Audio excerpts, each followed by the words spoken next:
Hey everybody, thanks for tuning in. Welcome to OTG, Oli the Goalie Reviews. Today we're going to talk about something that I love, my home theater room and a DIY home theater screen.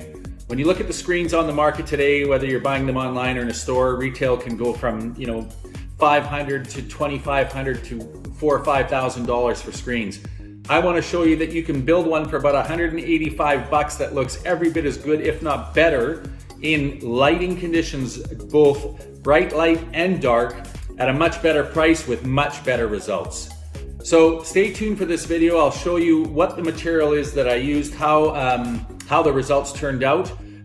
If you're new to the channel, please don't hesitate to subscribe. As you can tell, I'm also new to the channel and I'm still learning as I go, but I hope that you enjoy this. I was just trying to find some information online and I was just tired of not being able to find the questions that I was looking for, like, can you build a screen, do it in a way that's actually reasonably priced with great results. So I hope you enjoy the video.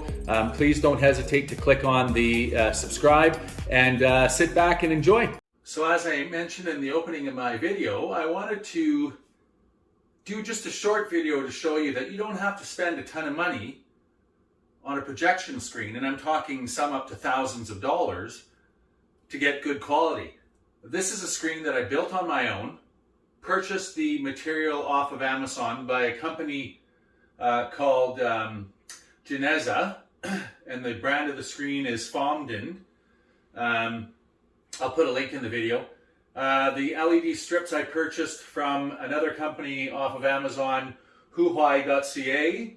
They are top LED light brand, and again, I'll put a link on the video as well. And then of course wood material, staples, that sort of thing, a little bit of felt to put underneath the screen, but I'll get to that. The material for the screen was $54.87. The LEDs were $32.89, and the material such as the 1x1 wood that I used for the frame, the staples for the staple gun, the felt that I put underneath the screen material just to give it a bit of a softer lining, was about $85 in total. So when you add that up, it's about $170, $180. It's quite a great price for a really nice 2.35 to 1 ratio screen.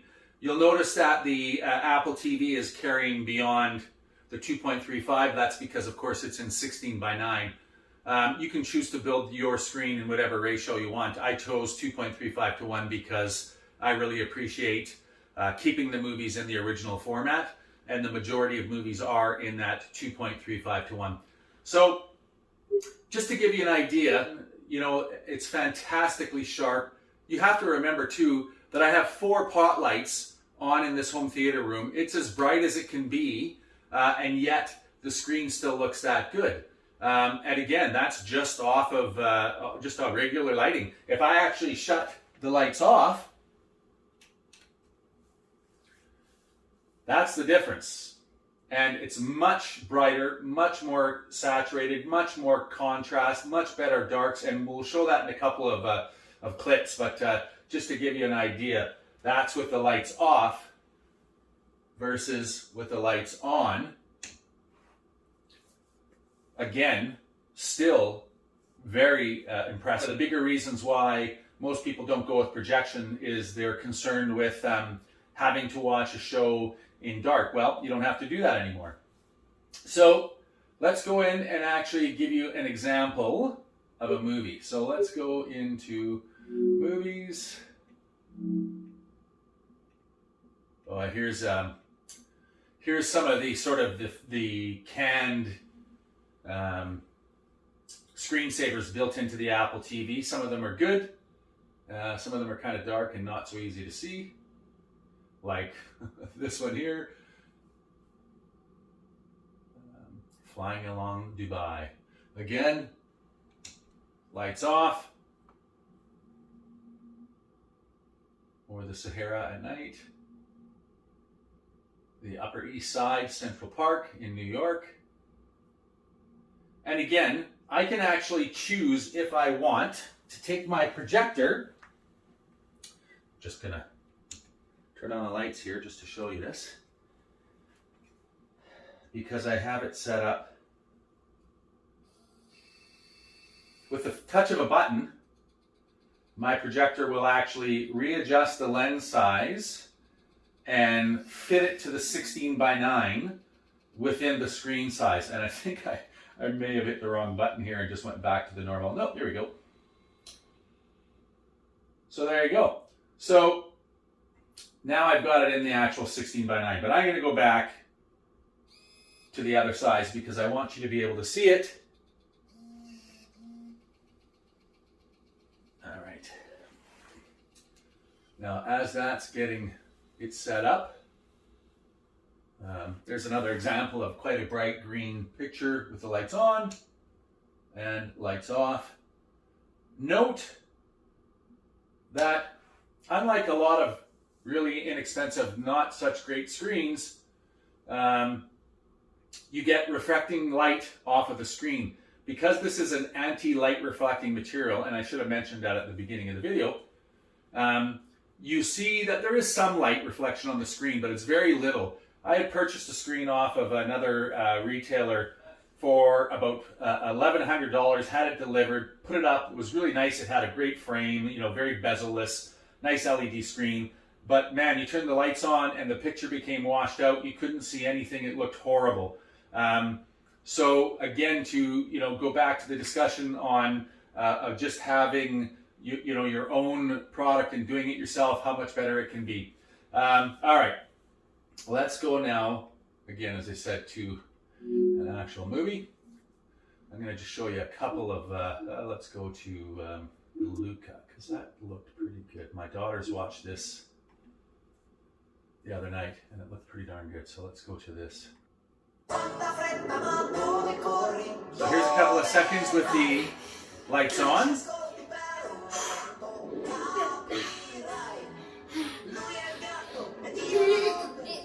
And lights off. Wow. Luca. That was hard to watch. You, coming?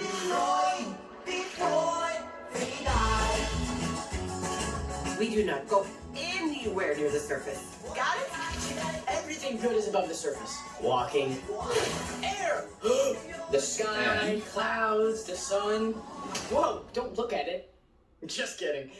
All right, let's try a different one. There's a bit of a pause because I'm using the video match, so it takes a second for the projector to recognize the frame rate, etc. All right, let's go to Godzilla versus King Kong. Preview.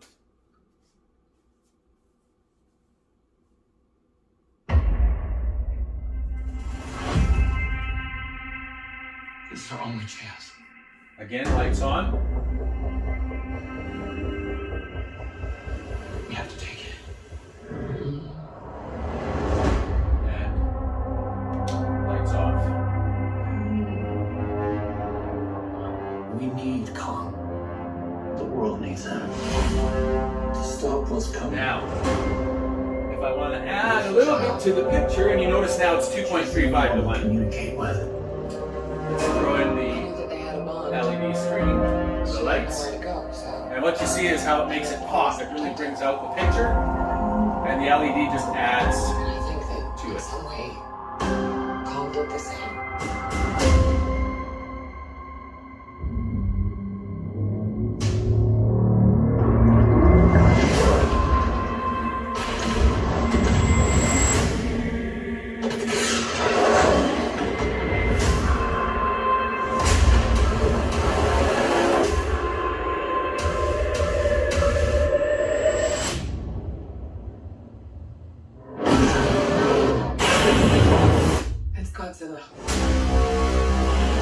Now I have, as you can see here, this is the LED or the infrared receiver for the remote to turn the LEDs on and off. And they're basically just glued on behind. Turn that down.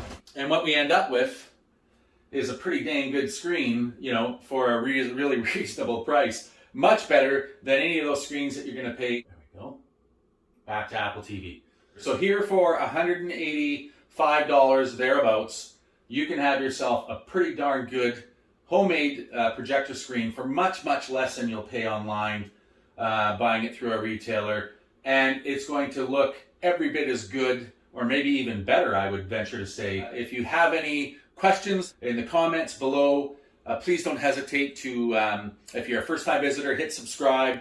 I'm brand new at this, as you can obviously tell by my videos. So this video was basically to say, yes, you can go out, build a screen, make it yourself. It'll work great, and it's going to look fantastic. So if you like it, please subscribe, hit the bell, do whatever you got to do. And just thank you so much for watching, and I hope that you have a great day.